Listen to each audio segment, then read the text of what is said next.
મિત્રો, માણસનું મન એક અદ્ભુત કોમ્પ્યુટર છે. મન એ જ સર્વબંધનનું કારણ છે એવું ભગવદ્ ગીતામાં શ્રી કૃષ્ણ પણ કહે છે. મને મનુષ્યાણામ કારણ બંધન મોક્ષાત. મન એ જ મનુષ્યના બંધન અને કારણનું બંધન અને મોક્ષનું કારણ બને છે.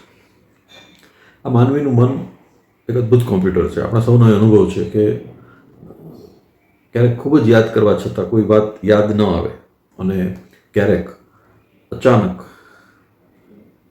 ક્યારેક કોઈક સાયકલમાં પંચર પડ્યું હતું, કારમાં આપણે જઈ રહ્યા હતા અને હેરાન થયા હતા, કે ધોધમાર વરસાદમાં નાહ્યા હતા, આ બધું અચાનક યાદ આવી જાય. તો આ મનની જે ગતિવિધિઓ છે, મનની જે લીલા છે એ અદ્ભુત છે. આમ થવાનું કારણ શું હોય છે?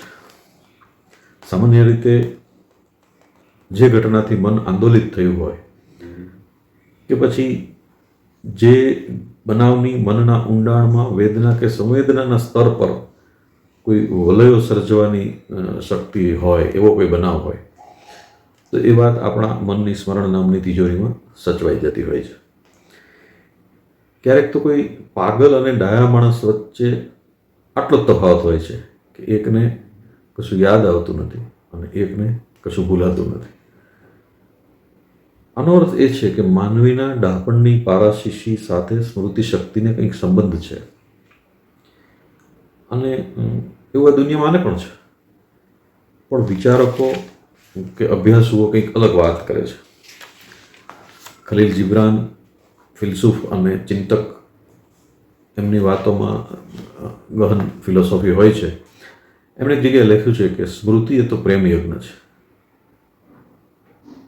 કોઈ યાદ આવે, કોઈ ઘટના યાદ આવે, કોઈ બનાવ વિશે આપણે યાદ કરીને ખુશ થઈએ, મધુર ઘટનાઓનો મન પ્રદેશમાં ગુંજારો થયા કરે. થનગનતી અને મનગમતી ક્ષણોનું હૃદય આકાશે સતત તારલાની જેમ ચમક્યા કરે. આ બધી વસ્તુઓ, આ બધી પ્રક્રિયાઓ આનંદ પ્રેરક છે અને એ પ્રેમ યજ્ઞની આહુતિ છે. અને એટલે જ ખલીલ જીબ્રાન લખે છે કે સ્મૃતિ એ પ્રેમ યજ્ઞ છે. સાથે આ વાક્ય આપણને યથાર્થ એટલે લાગે છે કે સ્મરણ છે મિલનનું એક સ્વરૂપ છે, એવું આપણા દર્શનમાં પણ કહ્યું છે, આપણા ઉપનિષદોએ પણ કહ્યું છે. અને જે ભક્તિ માર્ગ છે, આપણા સનાતન ધર્મની વિવિધ પ્રચલિત માન્યતાઓમાં ભક્તિ માર્ગ છે, એ ભક્તિ માર્ગ પણ સવિશેષ સ્મરણ પર ભાર મૂકે છે. અને આપણા સૌની છે આ વાત. એટલા માટે જ પેલું ગીત આપણને ઘણી વખત જીભે ચડી આવે છે, ગુજરાતી સુગમનું સિરમોર ગીત, આવો તો એ સારું, ના આવો તો એ સારું, તમારું સ્મરણ છે તમારાથી પ્યારું. તો ખલીલ જીબ્રાન લખે છે કે સ્મરણ છે પ્રેમ યજ્ઞ છે. સાથે સાથે એ વાક્યના ઉત્તરાર્ધમાં જીબ્રાન લખે છે કે વિસ્મરણ છે જ્ઞાન યજ્ઞ છે.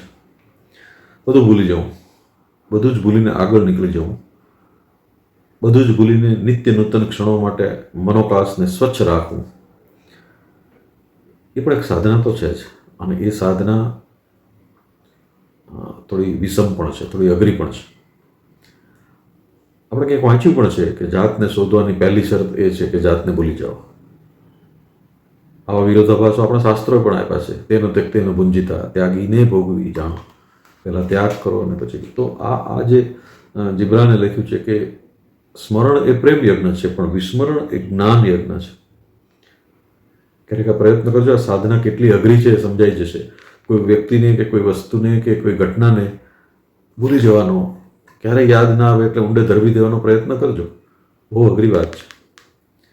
પણ આ જ પ્રયત્નોમાં મન પર કાબુ મેળવવાની ગુરુ ચાવી રહેલી છે. જે આપણે વાતની શરૂઆતમાં કહ્યું ને કે મન એ જ આપણા બંધન અને મોક્ષનું કારણ છે. તો એ મન ઉપર કાબુ મેળવવા માટે પણ આવા પ્રયત્નો કરવા અનિવાર્ય છે. જો કે આ સ્મરણ વિસ્મરણનો વ્યાપ છે ને, એ પાછો કૃષ્ણથી શરૂ કરી અને કોમ્પ્યુટર સુધી જળવાઈ રહ્યો છે. કૃષ્ણની વાત એટલે કરું છું કે કૃષ્ણ સુદામાના સંવાદનું પેલું કાવ્ય આપણે સૌ વાંચ્યું છે, તને સાંભળે રે મને કેમ વિસરે રે. તો એ જે સ્મરણના પ્રેમ યજ્ઞની આહુતિ બંને મિત્રોએ પોતાનો બાળપણ યાદ કરીને આપી હતી. તો આ મનની સ્મરણ વિસ્મરણની આ ભૂલભુલામણી કૃષ્ણ જેટલી જ પુરાતન છે. અને કોમ્પ્યુટરમાં તો આપણે જાણીએ જ છીએ કે મેમરી પ્રોબ્લેમ અથવા મેમરીની તાકાત શું છે. એટલે એ કૃષ્ણથી કોમ્પ્યુટર સુધી ફેલાયેલી આ સ્મરણ યાત્રા, સ્મરણની શક્તિઓની યાત્રા એ બહુ એક રસપ્રદ વિષય છે. કોઈ પણ કોમ્પ્યુટર કામ કરતો અટકી જાય, આપણો લેપટોપ, આપણો ફોન કોઈ કામ કરતો અટકી જાય તો આપણે સૌથી પહેલું એને રિસ્ટાર્ટ કરીએ છીએ, કારણ કે મેમરી પ્રોબ્લેમ હોય છે રિસ્ટાર્ટ કરવાથી સોલ્વ થતો હોય છે. કોમ્પ્યુટરાઇઝેશનના શરૂના સમયમાં જ્યારે વિશ્વમાં નવા નવા કોમ્પ્યુટર આવ્યા ત્યારે આ પ્રશ્ન બહુ જ આવતો, અને ત્યારે કોઈ પણ કોમ્પ્યુટર સિસ્ટમને રિસ્ટાર્ટ કરવાથી આ પ્રશ્નો સોલ્વ થઈ જતા.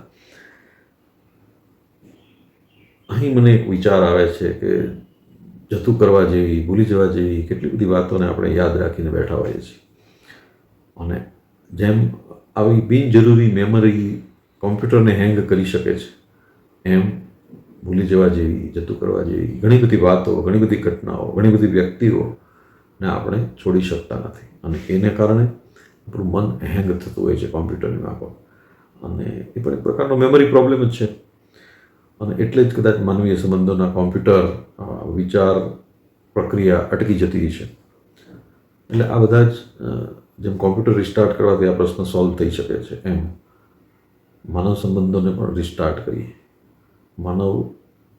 માનવની દોસ્તીને, ક્યાંક અટકી પડેલા સંબંધોને આપણે રિસ્ટાર્ટનો ટચ આપીએ, જેથી સંવેદનાપૂર્વક જે જતન કરેલા સંબંધો છે, અને એ સંબંધોનું જતન કરવું, વાવેતર કરવું, અને એમાંથી બંને પક્ષે સુમધુર ફળો ચાખવા, એની માવજત કરવી, એ જ સમજણની સાર્થકતા છે, અને એ જ આપણા સ્મૃતિકોષની સમૃદ્ધિની નિશાની છે. તો મિત્રો, આજે આપણે ભૂલી જવા જેવી વાતોને ભૂલીને આપણા મનને, આપણી વિચાર પ્રક્રિયાને વારંવાર રિસ્ટાર્ટ કરતા રહીએ, પુનઃ ચાલુ કરતા રહીએ, જેનાથી અટકી પડેલી ઘણી બધી વસ્તુ ફરી એમાં સંચાર આવશે, અને ફરી વખત જીવનની મધુર ક્ષણોને આપણે માણી શકીશું. તો સૌને રિસ્ટાર્ટ પછીની અદ્ભુત જિંદગી માટેની ખૂબ ખૂબ શુભેચ્છાઓ.